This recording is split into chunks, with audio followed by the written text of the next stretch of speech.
So hello guys, again welcome guys. आज हमारी third video रहेगी जो कि हमारा न्यू जेकेएसएसबी का अपडेटेड सिलेबस जो था जेकेएसएसबी वाइल्ड लाइफ गार्ड का, ठीक है। तो इसमें हमारा जो थर्ड टॉपिक रहेगा वो रहेगा आपका इम्पैक्ट ऑफ डिफॉरेस्टेशन, ठीक है। देखिए, सबसे पहले हम देखेंगे डिफॉरेस्टेशन क्या होती है, ठीक है। तो डिफॉरेस्टेशन क्या होती है भाई? सिंपली अगर हम बात करें तो डिफॉरेस्टेशन क्या होती है आपका?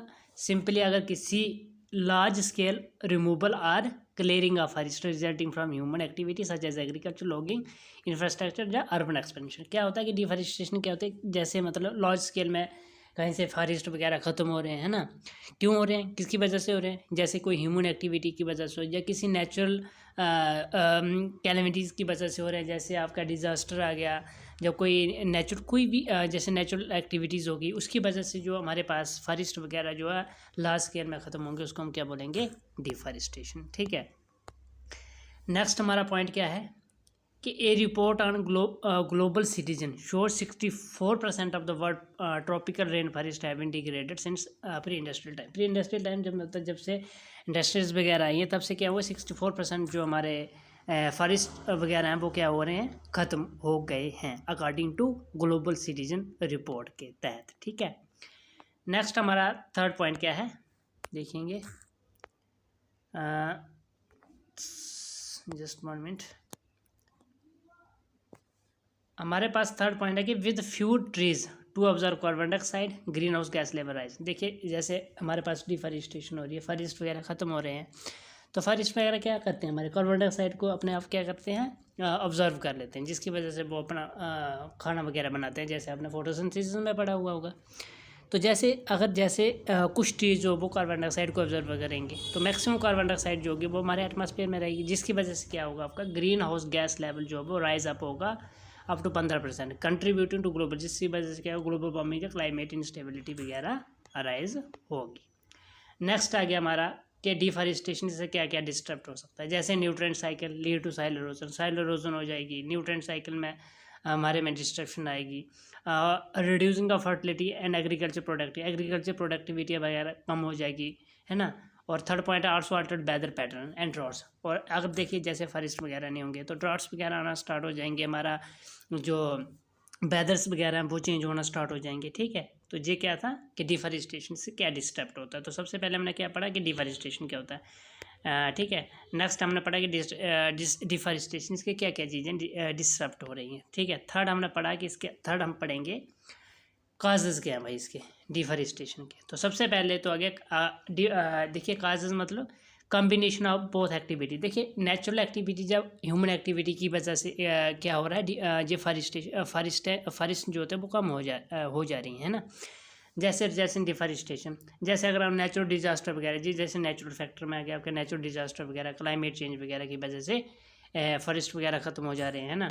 अगर हम बात करें ह्यूमन एक्टिविटी की वजह से, जैसे एक्सपेंशन ऑफ एग्रीकल्चर, भाई जैसे जैसे पॉपुलेशन बढ़ती जाएगी वैसे वैसे ही हमें फूड वगैरह की रिक्वायरमेंट ज़्यादा होगी, जिसकी वजह से क्या होगा, एग्रीकल्चर को बढ़ाना पड़ेगा, ठीक है। उसकी वजह से क्या, फॉरेस्ट को कम करना पड़ेगा।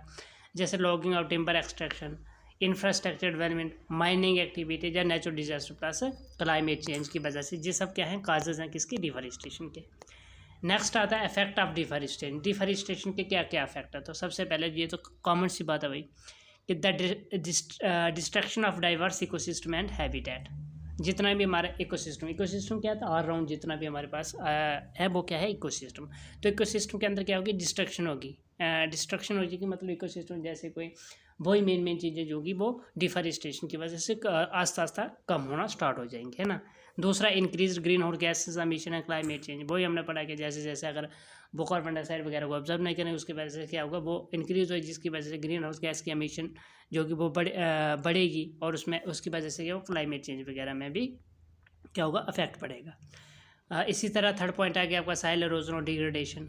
फोर्थ पॉइंट आ गया disruption of water cycle, reduced water quality की जो वाटर क्वालिटी होगी वो कम हो जाएगी। वाटर साइकिल वगैरह में कोई उसमें क्या होगा, इफेक्ट पड़ेगा, है ना। इसी तरह अब नेक्स्ट आपने ये जाना है, थोड़ा सा ये इंपॉर्टेंट पॉइंट है, डिफॉरेस्टेशन हॉटस्पॉट। मतलब जहाँ पे several region world wide are considered more deforestation hotspot due to high rates of forest losses. देखिए जहाँ पे मतलब high rates of forest loss हो जाते हैं, लॉस हो गए हैं, and their significance biodiversity carbon, उसको क्या है डिफॉरेस्टेशन हॉटस्पॉट डिक्लेयर किया जाता है। जैसे कौन कौन से हैं हमारे पास डिफॉरेस्टेशन हॉटस्पॉट्स, आपने याद रखना है सिंपली, जैसे अमेजोन रेन फॉरेस्ट है, ठीक है, जो कि साउथ अमेरिका में है, और याद रखना है कि अमेजोन रेन फॉरेस्ट को और क्या कहा जाता है, तो इसको कहा जाता है known as lungs of the earth, ठीक है। इसी तरह कांगो बेसन रेन फॉरेस्ट है जो कि सेंट्रल अफ्रीका के अंदर है, इसको कहा जाता है ग्रीन हार्ट ऑफ अफ्रीका। इसी तरह साउथ एशियन रेन फॉरेस्ट है, इसको कहा जाता है नॉर्थ फॉरेस्ट लश बायोडाइवर्सिटी के लिए जाना जाता है। इसी तरह अटलांटिक फॉरेस्ट जो कि साउथ अमेरिका में है। बस ये आपने सिर्फ याद रखना है कि भाई ये जो आपका डिफॉरेस्टेशन हॉटस्पॉट्स के अंदर जे आते हैं, अमेजोन फॉरेस्ट और इसको किस नाम से जाना जाता है ना, कांगो बेसन, साउथ एशियन रेन फॉरेस्ट और अटलांटिक फॉरेस्ट। नेक्स्ट आ गया इसके सोल्यूशन, ठीक है। सबसे पहले हमने क्या पढ़ा, डिफॉरेस्टेशन की डेफिनेशन पढ़ी, क्या होती है क्या नहीं होती है। उसके बाद पढ़ा हमने काजेज, उसके बाद पढ़ा उसके इफेक्ट, उसके बाद अब पढ़ेंगे हम सोल्यूशन। तो सोल्यूशन मतलब किस तरह से हम डिफॉरेस्टेशन को रोक सकते हैं ना। तो सबसे पहले इंटरनेशनल एफर्ट्स आता है। इंटरनेशनल एफर्ट मतलब जैसे reducing emission for deforestation and forest degradation, ये पॉइंट आपने याद रखना, मोस्ट इंपॉर्टेंट, REDD+, ठीक है, REDD+। क्या मतलब होता है इसका, reducing emission from deforestation and forest degradation. ये मतलब इज ए ग्लोबल मैकेनिज्म, मतलब ये एक तरह की ये क्या है इंटरनेशनल एफर्ट्स के द्वारा, ये एक तरह का जिसको बोलते हैं अथॉरिटीज़ वगैरह जो बड़ी मतलब कुछ एजेंसीज वगैरह के तहत क्या है, इसके तहत क्या है, is a global mechanism that educate developing की, जितनी भी डेवलपिंग कंट्री है उनको ये क्या आता है, एजुकेट करता है कि भाई डिफॉरेस्टेशन मतलब फॉरेस्ट को रिड्यूस ना करो, है ना, इसके बारे में, ऑन रिड्यूसिंग डिफॉरेस्टेशन है प्रोटेक्टिंग देयर फॉरेस्ट। और ये क्या बताता है मैं कि भाई क्या करो, अपने फॉरेस्ट को प्रोटेक्ट करो टू मिटिगेट क्लाइमेट चेंज। तो this program offer financial initiative to the country. और ये जो है आपका ये जो प्रोग्राम है reducing emission for deforestation and forestry, इसके तहत जो है वो मतलब कुछ फाइनेंशियल इनिशिएटिव भी दिया जाता है डेवलपिंग कंट्री को, ताकि वो अपने फॉरेस्ट को प्रोटेक्ट कर सके और डिफॉरेस्टेशन को ज़्यादा से ज़्यादा कम कर सके, है ना। नेक्स्ट आपका आता है पेरिस एग्रीमेंट। इसी तरह एक पेरिस एग्रीमेंट भी है, ठीक है, aim to limit global warming, जिसके तहत है ग्लोबल वार्मिंग को कम करना है, to keeping the increase in average global temperature below 2 degree Celsius above the industrial level, ठीक है, बस इतना याद रखना है आपको। नेक्स्ट आपका इंटरनेशनल ऑर्गेनाइजेशन जैसे UNEP, FAO, promote forest conservation, ये सब जो आपकी इंटरनेशनल ऑर्गेनाइजेशन है, ये भी फॉरेस्ट को मतलब प्रोटेक्ट करने के बारे में बताती हैं, है ना। इसी तरह हमारे पास सेकंड कि कोई भाई डिफॉरेस्टेशन को रोकने के लिए या तो कोई गवर्नमेंट ऐसा एक्शन ले, है ना, गवर्नमेंट पॉलिसी बनाए या कुछ मतलब गवर्नमेंट करे जिसकी वजह से डिफॉरेस्टेशन कम हो जाए। थर्ड कंज्यूमर अवेयरनेस, मतलब जैसे ह्यूमन्स हैं उनको अवेयर किया जाए कि भाई डिफॉरेस्टेशन से ऐसा होता है जिसकी वजह से आपके डिफॉरेस्टेशन कम हो सकती है, ठीक है। जिस सोल्यूशन में था कि फर्स्ट क्या था, इंटरनेशनल एफर्ट्स में क्या था, फिर इंटरनेशनल ऑर्गेनाइजेशन है कुछ जो कि फॉरेस्ट को प्रोटेक्ट करने की बात करती हैं। इसी तरह गवर्नमेंट पॉलिसी बनाए जाएँ कुछ, या जिसकी वजह से हमारी डिफॉरेस्टेशन जो है वो कम हो सके, लोग जो है तो फॉरेस्ट को ज़्यादा से ज़्यादा प्रोटेक्ट करें, है ना। और थर्ड पॉइंट है कि कंज्यूमर अवेयरनेस, तो मतलब जो हमारे ह्यूमन्स वगैरह हैं जो कि फॉरेस्ट को दिन ब दिन वो है वो कम कर रहे हैं, उनको क्या किया जाए, अवेयर किया जाए कि फॉरेस्ट की क्या क्या हमारे मतलब लाइफ में क्या क्या इंपॉर्टेंस है ना। इसी तरह इम्पैक्ट ऑफ डिफॉरेस्टेशन, ठीक है, इम्पैक्ट ऑफ डिफॉरेस्टेशन के अंदर आपके आ गया इन्वायरमेंटल फैक्ट, इकोनॉमिकल फैक्ट और सोशल एंड कल्चरल इफेक्ट। देखिए सबसे पहले इन्वायरमेंटल इफेक्ट में क्या इम्पैक्ट पड़ता है डिफॉरेस्टेशन का, हमारे पास बायोडाइवर्सिटी लॉस हो जाती है, क्लाइमेट चेंज होता है, साइल इरोजन हो जाता है, डिसर्टिफिकेशन होती है। डिसर्टिफिकेशन देखिए ये तो आपको पता होगा, क्लाइमेट चेंज होगा, साइल इरोजन होगी, लॉस ऑफ बायोडाइवर्सिटी होगी। इसमें ये है डिसर्टिफिकेशन। डिसर्टिफिकेशन क्या होता है, जैसे किसी एरिया में फॉरेस्ट वगैरह को बहुत जल्दी काटा जा रहा है, ठीक है, तो वहाँ पे क्या होगी कि जो आपकी लैंड होगी वो फर्टाइल से इनफर्टाइल डिजर्ट बन जाएगी, ठीक है, उसको बोलते हैं डिसर्टिफिकेशन। इसी तरह economical effects, loss of livelihood, reduce resources, cost of nature. Loss of livelihood का मतलब जैसे मिसाल के तौर पर कहाँ पे किसी भी मतलब फॉरेस्ट एरिया के साथ जो है वो लोग रहते हैं ना, तो उसमें क्या होगा कि वहाँ पे अगर फॉरेस्ट ख़त्म हो जाएंगे, उनका जो सोर्स था जैसे डेली लाइफ का, जैसे वो फूड वगैरह अगर फॉरेस्ट वगैरह से चाहती है ना, तो उसकी वजह से क्या, अगर फॉरेस्ट कम हो जाएंगे तो जिसकी वजह से क्या होगा, उनके मतलब जो आपका लाइवलीहुड होगा उसमें भी उसको अफेक्ट पड़ेगा, ठीक है। जैसे कॉस्ट ऑफ नेचुरल डिजास्टर है ना, रिड्यूस रिसोर्सेज। इसी तरह सोशल एंड कल्चर अफेक्ट क्या क्या क्या आते हैं, डिस्प्लेसमेंट ऑफ इंडिजिनस पीपल, वही जो फॉरेस्ट के नज़दीक रहते होंगे, अगर फॉरेस्ट किसी कम हो जाएंगे तो वो क्या करेंगे, अगर उनका सोर्स ही अगर वहीं होगा डेली लाइफ का, तो वो क्या करें, वहाँ से डिस्प्लेस हो जाएंगे एक जगह से दूसरी जगह, कन्फ्लिक्ट होगा ओवर रिसोर्सेज के बीच, ठीक है। तो ये था हमारा डिफॉरेस्टेशन, ठीक है। तो डिफॉरेस्टेशन में सबसे पहले हमने क्या पढ़ा, डिफॉरेस्टेशन में सबसे पहले हमने पढ़ा कि डेफिनेशन क्या होती है डिफॉरेस्टेशन, उसके बाद पढ़ा हमने कॉजेज़, ठीक है। कॉजेज़ पढ़ने के बाद हमने पढ़ा इफेक्ट ऑफ डिफॉरेस्टेशन, देन हमने पढ़ा डिफॉरेस्टेशन हॉटस्पॉट, देन हमने पढ़ा इसके सॉल्यूशंस और इम्पैक्ट ऑफ डिफॉरेस्टेशन। नेक्स्ट हम करते हैं MCQs, जो कि किसी भी कम्पिटिटिव एग्ज़ाम को क्वालिफाई करने के लिए मोस्ट इंपॉर्टेंट होते हैं, ठीक है। तो फर्स्ट आ गया हमारे पास के which of the following is direct cause of deforestation, तो वो है आपकी अर्बनाइजेशन, ठीक है। अर्बनाइजेशन कैसे, देखिए क्या होता है, जैसे अर्बनाइजेशन होता है एक्चुअली, जैसे हमारे जो रूरल एरिया के लोग होते हैं, वहाँ पे उनको मतलब अच्छी फैसिलिटी वगैरह प्रोवाइड नहीं होती, वो क्या करते हैं एक अर्बन एरिया की तरफ मतलब शिफ्ट होना चाहते हैं। तो जब अर्बन एरिया में वो शिफ्ट हो जाएंगे तो भाई वहाँ पे उनको जगह चाहिए रहने के लिए, तो वहाँ पे क्या होगा, फॉरेस्ट काटे जाएंगे तभी जगह होगी, और कहाँ से होगी, तो उसको बोलते हैं हम अर्बनाइजेशन, ठीक है।